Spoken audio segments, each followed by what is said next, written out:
Welcome to English Unlocked. I am Luna, and I am happy you are here with us today.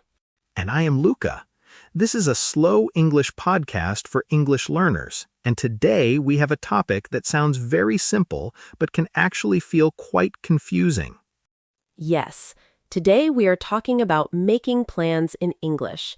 And I know, when I say it like that, it sounds easy. It sounds easy, but it is not always easy because sometimes you know what you want to say, but you do not know which words to use.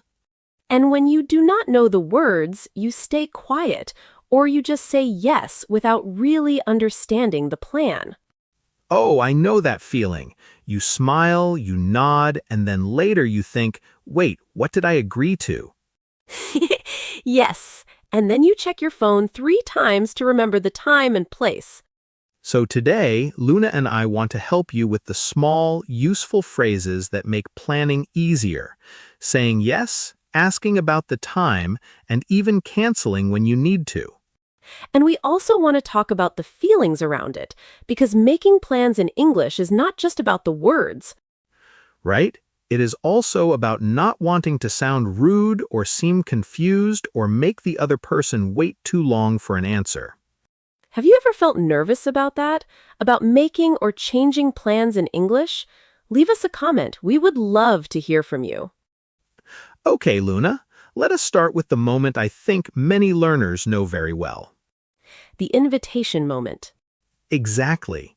Someone invites you, and everything starts there. So imagine this. A friend looks at you and says, "Hey, do you want to meet on Saturday?" And inside, you feel happy. You want to go, but then you stop because you are not sure how to answer. Yes. Do you say I want? Do you say I would like? Do you say sure? Do you say of course? So many choices, and when you have too many choices and not much time, sometimes you just freeze. Freeze. That is exactly the right word. You stop, and the other person is waiting, and the silence feels much longer than it really is. And then you say something very short like, yes, okay, and immediately you feel like your answer was too flat or too simple. I remember feeling that way. Someone asked me to meet for coffee, and I said, "Yes, I come," and right away I knew that was not right. Oh no, what did the other person say? They were kind. They just smiled and said, "Great, see you then." But I felt embarrassed for the rest of the day. That embarrassment stays, does it not? Even when the other person did not notice. It really does, but now I know something that would have helped me in that moment. What is that? A simple, warm yes is completely fine. You do not need a perfect answer. You do not need a formal sentence. Right? You can say sure, and that is enough. Or you can say sounds good, which is very natural and friendly. Sounds good is one of my favorite phrases because it is so easy to remember, and it always sounds right. It does, and there is another one I like. I would love to. It sounds warm without being too formal. Oh, I love that one. I would love to feels kind and genuine. Yes, if a friend says, do you want to come for dinner, and you say, I would love to, they will feel happy. Now, what about when you are not sure yet? Like, you want to say yes, but you need to check first. Ah, yes, this is very common. Maybe you need to check if you are working that day or if your family has other plans. And a lot of learners just say yes right away because they do not know how to say, "I am not sure yet." And then they cancel later, and canceling always feels worse than being honest at the beginning. Exactly. So here's a phrase that can help. Can I let you know? It means, I will tell you later after I check. Can I let you know? That is polite, and it gives you time to think. And the other person understands completely. It is a normal, natural thing to say in English.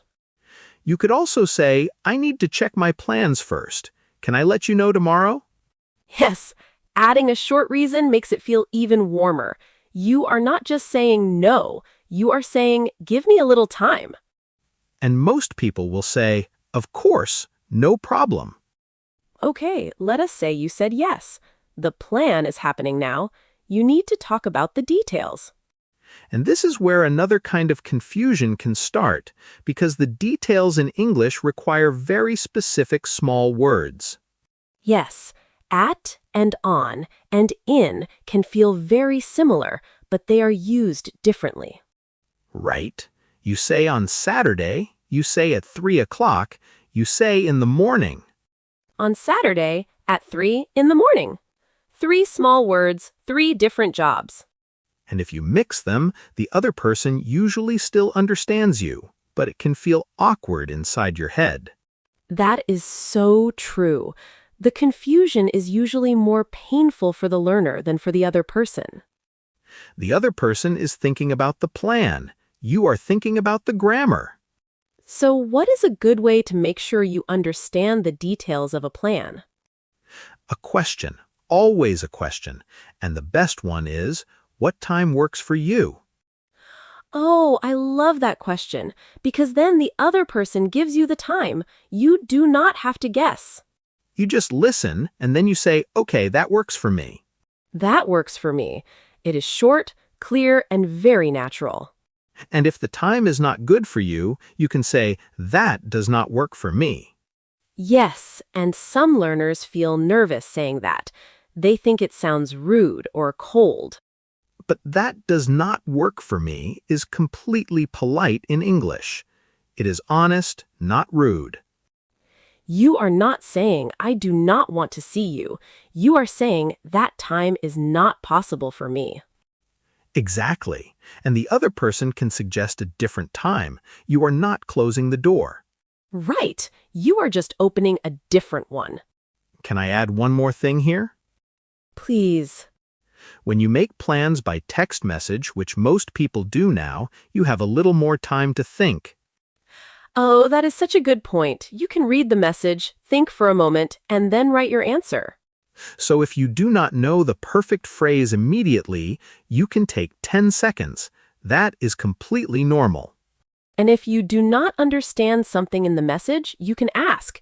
You can say, sorry, what time did you say? Or I am not sure I understood. Can you say that again? Asking again is not embarrassing. It shows you are paying attention and you want to get the details right. People respect that. They would rather you ask than you show up at the wrong time. Yes, showing up at the wrong time is much more embarrassing than asking one more question. Much more. Okay, now let us talk about something that happens to everyone. The plan changes. Someone cancels, or you need to cancel, or the time changes at the last moment. And this moment can feel very uncomfortable, especially in English. Yes, because you do not want to sound rude or make the other person feel like you do not care about them. When I had to cancel plans in English, I used to write a very long message, like 3 paragraphs of apology. 3 paragraphs, Luca? I know. I felt so guilty that I kept adding more sentences. I am so sorry. I feel terrible. I hope you understand. Please forgive me. You are very important to me. Oh, that is so honest, and I think many learners do the same thing. They feel like a short message looks like they do not care. But a short, warm message is actually better. Something like, I am so sorry. I cannot make it. Can we find another time? Short, clear, and then you suggest a new time. That tells the other person you still want to meet. Yes. You are not just disappearing, you are saying, I still want this plan, just not today. And what if someone cancels on you? What is a good thing to say? No problem, let us plan again soon. That is friendly and easy. Or, oh, that is too bad, maybe next time. That one is a little softer. Maybe next time is a beautiful phrase because it does not sound angry or upset, even if you are a little disappointed. Right. It keeps the friendship warm. And that is what matters most. The plan is not more important than the person. I think the hardest moment is when you need to cancel and you feel embarrassed about it. Yes. You think, what will this person think of me? Will they be angry? Will they think I am unreliable? And because of those feelings, some learners avoid canceling. They just do not reply. And then the other person is waiting. Which makes everything worse. Silence is much harder to understand than a short, honest message. Always. Even if your English is not perfect, a short message is better than nothing. The other person will see that you are trying to communicate, and they will appreciate that. And if you say sorry and suggest another time, they will usually say, no problem. Most people are kind. They understand that life changes. Okay, Luca, let us put this all together. Let us say the full conversation. Sure, someone asks you, do you want to meet on Saturday? And you say, sounds good. What time works for you? They say, how about 2 o'clock in the afternoon? And you say, that works for me. See you then. That is a complete plan. 5 sentences between 2 people. 5 sentences, and the plan is made. You know when, you know the place, and both people feel good. And if you cannot go, you write, I am so sorry I cannot make it on Saturday. Can we find another time? And they say, no problem. Let us try next week. And that is a complete cancellation. Warm, clear, and the friendship is still good. So the phrases are not complicated. The feelings around them are more complicated. That is exactly right. The words are simple, but the fear of saying the wrong thing, that is the difficult part. And I want to say something to you, the listener. That fear is normal. Every English learner has it. Even people who have been learning English for years still sometimes feel nervous about making plans. But the more you use these small phrases, the more natural they feel. And one day you will say, sounds good, without even thinking about it. That is the goal, not perfect English, natural, comfortable English. Comfortable takes time. It is okay if today still feels a little uncertain. You are practicing, and practicing is how it becomes easy. And I think there is one more thing that helps a lot, Luca. What is that? Starting small. You do not need to make big plans in English right away. You can start with one simple sentence. Like, let us meet for coffee, or are you free on Sunday? Yes, short and clear. And when the other person answers, you listen carefully and you respond with what you know. And if you do not understand something, you ask, sorry, can you say that again, please?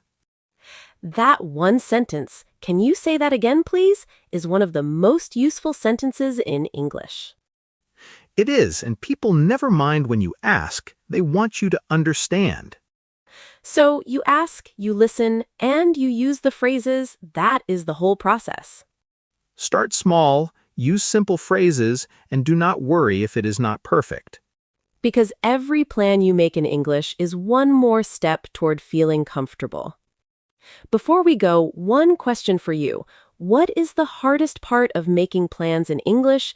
Is it saying yes, asking about the time, or canceling when you need to? Tell us in the comments. We really want to know, and your answer might help another learner who has the same question.